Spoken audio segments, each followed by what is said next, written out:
ஓம் பக்தி சேனலின் அன்பான வணக்கங்கள்.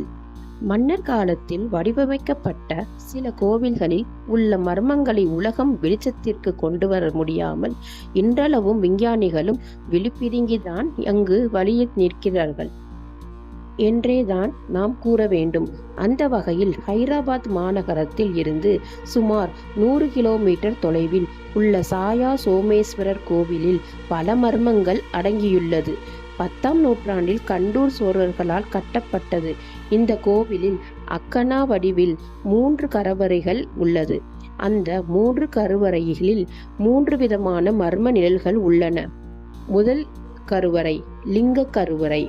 இங்குள்ள லிங்கத்திற்கு பின்புறம் ஒரு தூணின் நிழல் விழுகிறது. நிழலில் என்ன அதிசயம் என்றால், காலை முதல் மாலை வரை அந்த நிழல் நகர்வதே கிடையாது.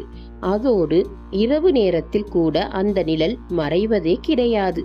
பொதுவாக சூரியன் நகர நிழலும் நகர்ந்து கொண்டேதான் போகும். அதுதான் உலகின் நியதி. ஆனால் இங்கு சூரியன் உதிப்பதில் இருந்து அந்தி மறையும் வரை அந்த நிழல் நகராமல் ஒரே இடத்தில் உள்ளது. மேலும் இந்த கருவறைக்கு முன்பு 4 தூண்கள் உள்ளன. ஆனால் கருவறையில் விழும் நிழல் எந்த ஒரு தூணிற்காக உருவானது என்று கண்டறியவே முடியவில்லை.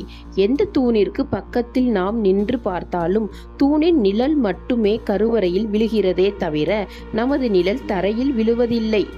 இரண்டாவது, பிரம்மா கருவறை.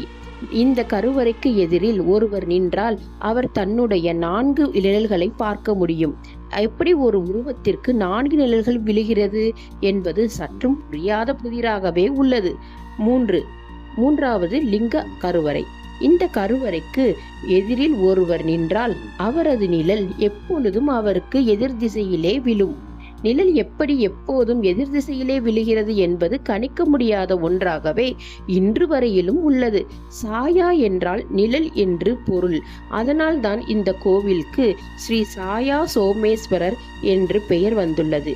நிழலை வைத்து பல மர்மங்களோடு தொடர்புடைய இந்த கோவிலை கட்டப்பட்டு உள்ளதால் தான் இந்த கோவிலின் கடவுள் நிழல்களின் தெய்வம் என்றே மக்களால் அழைக்கப்படுகிறார்கள்.